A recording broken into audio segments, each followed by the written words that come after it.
پچھلے اتوار نماز عصر کے بعد ہم اپنی چپلیں اٹھانے شیلف کے پاس آئے تو دیکھا کہ ایک صحت مند خوش پوش نوجوان باہر نکلنے کی راہداری میں کھڑا لوگوں سے کچھ سوال کر رہا ہے۔ ہم وہیں رک گئے اور اس لڑکے کے حلیے کا تفصیلی جائزہ لیا۔ وہ کہیں سے مانگنے والا نظر نہیں آ رہا تھا۔ پھر ہم نے اپنے خیال کو جھٹک دیا کہ ایسے ہی کچھ لوگوں کو سڑک پر ہاتھ پھیلائے روز دیکھتے ہیں۔ ہم نے دیکھا کہ وہ لڑکا اپنے قریب سے گزرنے والے شخص سے کوئی سوال کرتا ہے اور لوگ اسے مختصر سا جواب دے کر آگے بڑھ جاتے ہیں۔ کسی نے اس سے کچھ نہیں دیا کیونکہ اس نے ماسک پہنا ہوا تھا۔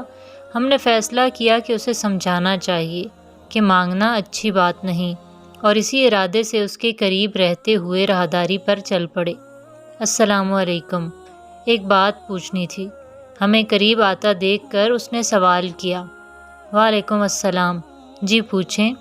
ہم نے اس سے فاصلہ رکھتے ہوئے راستہ چھوڑ کر رکتے ہوئے کہا، سمع اللہ لمن حمدہ کا کیا مطلب ہے؟ اس نے جاننے کا تاثر دیتے ہوئے پوچھا۔ آپ کو نہیں پتہ؟ ہم نے حیران ہوتے جواباً پوچھا۔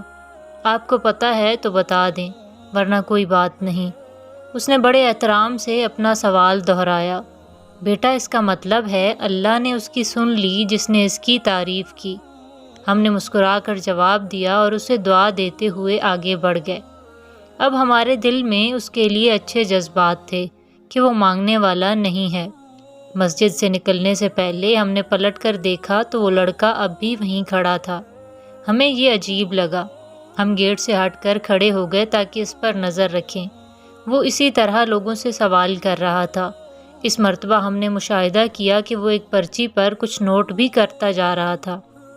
ہم قریب ہی گیٹ کے ساتھ جوتے پہننے والوں کے لیے رکھے صوفے پر بیٹھ گئے۔ جب وہ اپنے کام سے فارغ ہوا تو اس سے معلوم کریں کہ جب ہم نے مطلب بتا دیا تو وہ کیوں اور لوگوں سے پوچھ رہا ہے۔ کیا اسے ہمارے بتائے مطلب سے اتفاق نہیں یا کوئی اور ہی معاملہ ہے؟ 5 منٹ بھی نہیں گزرے کہ اس نے اپنی پرچی کا جائزہ لیا اور اس پر مختصر سا کچھ لکھ کر جیب میں ڈالا اور اپنی چپل اٹھا کر گیٹ پر آ گیا۔ بیٹا، کیا آپ ہمیں 5 منٹ دے سکتے ہیں؟ باہر نکلنے سے پہلے ہم نے اسے پکڑ لیا۔ جی ڈاکٹر صاحب، فرمائیں۔ اس کا انداز مؤدبانہ تھا۔ تشریف رکھیں۔ ہم نے اپنے سے دور والی نشست کی طرف اشارہ کیا۔ کیا ہم یہ جان سکتے ہیں کہ ہم سے سمع اللہ لمن حمدہ کے معنی جان لینے کے بعد آپ لوگوں سے کیا پوچھ رہے تھے؟ اس کے نشست پہ بیٹھنے پر ہم نے سوال کیا۔ ڈاکٹر صاحب، میں نے ان سے بھی سمع اللہ لمن حمدہ کا مطلب پوچھ رہا تھا۔ اس نے اعتماد سے جواب دیا۔ کیا آپ ہمارے جواب سے مطمئن نہیں یا اسے غلط سمجھ رہے ہیں؟ ہمیں کچھ تشویش ہوئی۔ نہیں، ایسی کوئی بات نہیں۔ مجھے مطلب پتہ تھا اور وہی جواب آپ نے بتایا، لیکن میں ایک سروے کر رہا تھا کہ کتنے لوگ سمجھ کر نماز پڑھتے ہیں۔ اگر آپ کو دلچسپی ہو تو میں اپنے سروے کے نتائج آپ کو بتاؤں؟ اس نے وہی پرچی اپنی جیب سے نکالتے ہوئے کہا۔ ضرور، کیوں نہیں۔ ایسا کرتے ہیں کہ اندر چل کر بیٹھتے ہیں، شاید کسی کو جوتے پہننے یا اتارنے کے لیے جگہ کی ضرورت ہو۔ ویسے بھی اکا دکا نمازی ہی رہ گئے ہیں۔ ہم نے نوجوان کے سروے میں دلچسپی ظاہر کرتے ہوئے کہا۔ ہم دونوں وہاں سے اٹھ کر مسجد کے صحن میں آ گئے اور ایک ایسا گوشہ تلاش کر لیا جہاں سے کسی نمازی کی ہماری دھیمی گفتگو سے یکسوئی متاثر نہ کرے۔ ہاں میاں، پہلے تو آپ اپنا تعارف کروائیں اور پھر اپنے سروے کے بارے میں بتائیں۔ ہم نے مزید اپنی دلچسپی اور تجسس ظاہر کرتے ہوئے کہا۔ اپنا مختصر تعارف کروانے کے بعد اس نے پرچی کھولی۔ میں نے 27 نمازیوں سے یہ سوال پوچھا۔ میرا ہدف وہ لوگ تھے جنہیں میں باقاعدگی سے نماز پڑھتے دیکھتا تھا۔ 15 لوگوں نے کہا امام صاحب سے پوچھیں۔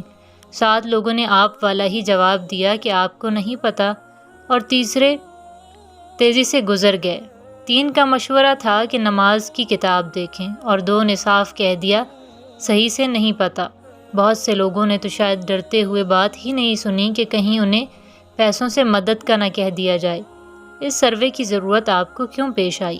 ہم نے نوجوان سے پوچھا۔ اس لیے کہ ہم نے لوگوں کی نماز میں چوری دیکھی تھی، تو ہمیں خیال پیدا ہوا کہ دیکھیں کہ انہیں پتہ بھی ہے کہ نماز آخر ہے کیا۔ نوجوان کا نماز سے لگاؤ اس کی گفتگو سے عیاں تھا جب اس نے نماز میں چوری کی اصطلاح استعمال کی۔ شاباش، ماشاء اللہ، آپ نے تو حیران کر دیا، لیکن یہ تو بڑی مایوس کن صورتحال نکلی۔ اب آپ کا کیا ارادہ ہے؟ ہم نے نوجوان کو ستائشی نظروں سے دیکھتے ہوئے پوچھا۔ ڈاکٹر صاحب، میرا ارادہ ہے کہ کسی نتائج کا نام ظاہر کیے بغیر ان نتائج سے مسجد کے امام صاحب کو آگاہ کروں اور انہیں مشورہ دوں کہ وہ نمازیوں کو صحیح نماز اس کے معنی کے ساتھ سکھائیں، کیونکہ ہمارے نبی صلی اللہ علیہ وآلہ وسلم کی حدیث صحیح بخاری میں ہے کہ نماز اس طرح پڑھو جس طرح تم نے مجھے پڑھتے دیکھا ہے۔ تو کیا آپ بغیر سمجھے نماز پڑھتے ہوں گے؟ ظاہر ہے ایسا نہیں ہے، تو کیا ہمیں بھی نماز کو سمجھ کر پڑھنے کی ضرورت نہیں؟ نوجوان نے بڑے جذباتی انداز سے اپنا ارادہ بتایا۔ ہم نے اس چھوٹی سی عمر میں نوجوان کی اتنی عمدہ و مثبت سوچ، طریقہ کار اور ارادے کی ایک مرتبہ پھر کھل کر تعریف کی اور ضرورت پڑنے پر اپنے بھرپور تعاون کا یقین دلایا۔